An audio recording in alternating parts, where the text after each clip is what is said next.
नमस्कार दोस्तों, कैसे हो आप सब। उम्मीद करता हूं आप सब बढ़िया होंगे। देखो यार, पवन सिंह का एक स्टेज शो था बलिया में, जो कि आज से 5 दिन पहले स्टेज शो हो रहा था।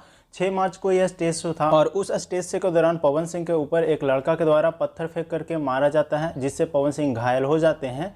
लेकिन दोस्तों उस समय बहुत ज़्यादा भीड़ होने के कारण पवन सिंह पे कौन पत्थर मारा था वो पता नहीं चला था। लेकिन फाइनली दोस्तों आप सभी को बता दें, पवन सिंह के ऊपर पत्थर फेंकने वाले लड़का का पता चल चुका है और उन दोनों को जेल भी भेज दिया गया है। ऐसा मैं नहीं बोल रहा हूँ दोस्तों, ऐसा आज का पेपर दैनिक भास्कर में दिया हुआ है।